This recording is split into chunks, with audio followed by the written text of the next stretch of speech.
If you get excited about new projects, start them with the passion, then maybe get bored of it pretty easily and then moves on to something else, we might be soul sisters. Which might even mean you may have even been called flaky, flatty, unfocused, or maybe you've even been told to pick a lane. So anyways, I used to feel like such a failure. I'd look at my half-finished projects, abandoned business ideas and degrees, constant career pivots, and I remember thinking like, what is wrong with me? Why can't I just stick to one thing like everybody else? And oh, don't even get me started on the worst part, which was always that Sunday night dread. You know, that feeling when you realize that tomorrow is Monday and you have to go back to the job that pays the bills but slowly sucks the soul out of your body. I was 38 years old, had what looked like a good career, but I felt absolutely trapped.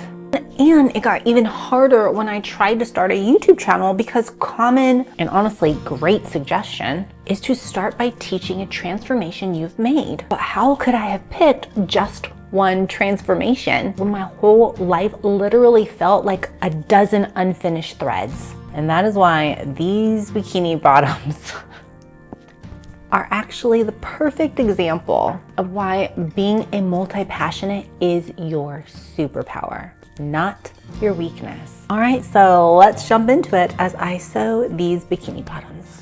So here's what I discovered through my work as an associate marriage and family therapist and my own journey. There is a fundamental difference between a solo transformation and a life-themed transformation. And once you understand this difference, everything can change. In my previous videos in the series, I shared the questions I used to confirm starting this YouTube channel and why your values need to align with your interests. But today I want to dive deeper into how I finally found clarity as a multi-passionate and how you can too. So when I had my advertising business, I learned something super crucial. Your content needs to speak to someone specific. So a super quick example for advertising. Let's say you own a business that caters to meal prep delivery and you use only grass-fed beef. It could be the bestest meat anyone will ever taste, but guess what? Those advertising dollars are going to be wasted if I put that ad in front of a vegan or a vegetarian. So that's just one example of trying to build a business on YouTube, is that the content still needs to speak to someone specific. But of course, when I was trying to get onto YouTube, when I was trying to start this journey, I was like, okay, well, who's my someone? What audience did I feel most drawn to help based on what I call my identity inventories? Basically, identity inventories is like literally taking an inventory of all the parts that play a role into understanding your career and business blueprint. So as a multi-passionate person, I knew I couldn't box myself in. I didn't want to speak about solo transformations, like how I doubled my income as a paralegal or how I started my advertising business. And don't get me wrong, these would have given me tons of content. I could have shared the education I pursued, how I negotiated my pay increases, using data my firm couldn't ignore, day in the life videos. I mean, tangible evidence to screen share. Or I could have focused on fashion and sewing, learning to design and sew your own clothes as a beginner, because that's what I was and I kind of still am. And that idea still excites me. I mean, look at these bikini bottoms. I could have built an entire channel around this. And that's where originally this channel was actually headed. But both ideas felt restricting in different ways. One specifically would have locked me into talking about just one transformation, one skill,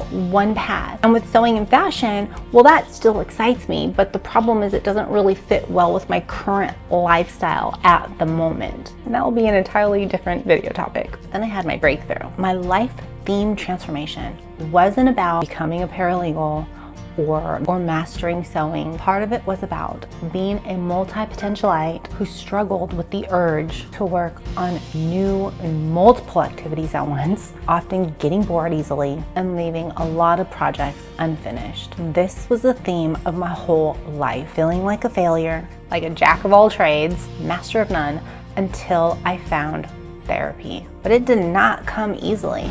At 38 years old, in that good job. I might have mentioned already, but I found myself miserable yet again. That horrible Sunday night dread was creeping in, and I was so regretful that I hadn't pursued the education that I really wanted. You see, I had always loved design and was interested in becoming a therapist. But instead of getting the master's degree I needed for therapy, I originally first chose a different master's degree, thinking it would be a shortcut to happiness. The problem was, I knew deep down it wasn't what I truly wanted. Then opportunity knocked. After about 2 years of my traditional 8-to-5er, we'd got approved for free education at the university where I had worked. And there it was, a Master of Arts in Counseling Psychology with emphasis in marriage and family therapist for only $300 a month. And that's why I put the air quotes for free, because technically we still had to do something with taxes, which would have costed over $300 a month. But anyways, remember, I was 38, I had already completed a master's degree, and I really did not want to do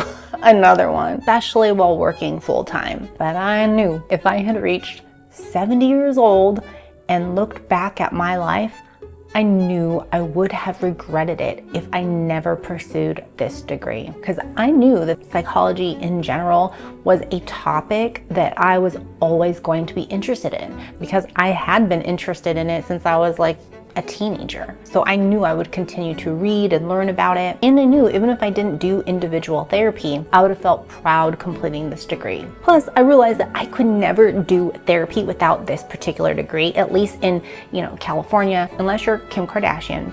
But I knew I could always pursue fashion without a degree. So I applied not just for the program, but also a separate type of waiver that would waive that extra $300 and something per month. And luckily, both were approved. So I basically literally got my entire second master's degree for free. But let me be real with you. There were moments for me that were mentally excruciating. Working full-time school, seeing clients, running therapy groups. That's not even including my household responsibilities. And I remember I literally had a breakdown. But looking back, I am so grateful that I stuck with it. In my short about 2 years within this profession, I've heard from more of my spiritual clients multiple times that they were meant to meet me. And I hate to jinx it, everything about this journey to becoming a therapist has literally manifested for me. Therapy became the perfect fit for mastery. It gives me the lifestyle I want, fits who I am as a person, and gives me ample free time to pursue interests I can't necessarily explore in therapy,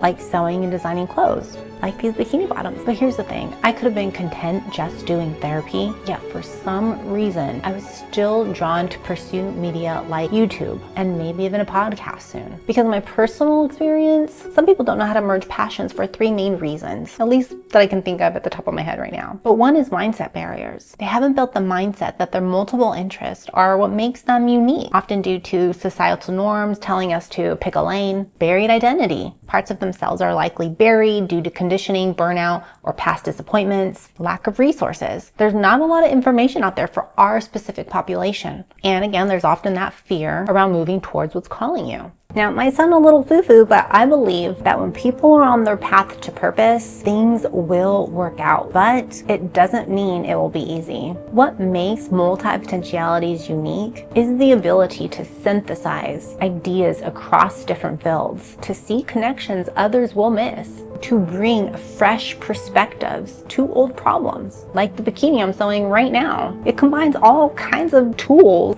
/ notions, is what we say in the sewing world, to complete the final product. So your multi-passions, they are not a flaw. They're a feature, and they are your greatest asset. So here's something to consider as a multi-passionate.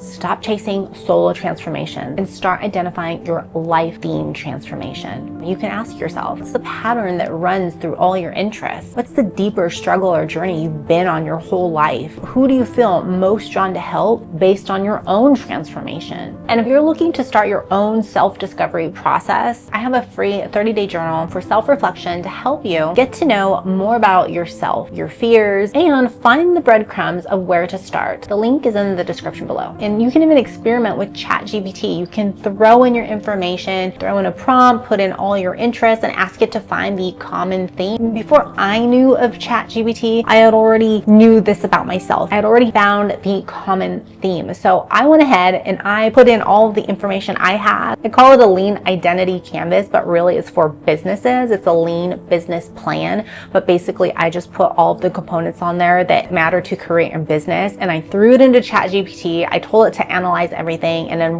I asked it to set out some common themes. And guess what the common theme was? It was actually right. So you can of course use ChatGPT, use it, but I really do suggest, use it as supplemental to help you brainstorm ideas. It can be kind of like your tag team partner. Just don't let it override your own voice and your own intuition. By the way, if you're interested in my lean identity canvas and the exact ChatGPT prompts, then let me know in the comments and I can whip something up real quick for you. So remember, your journey as a multi-potentialite isn't about choosing one passion. It's about finding the thread that weaves them all together. And sometimes, like with this bikini, the most beautiful creations come from combining different elements into something entirely new. What's your life theme transformation? Let me know in the comments below, and don't forget to subscribe if this resonates with you. I'll see you in the next post.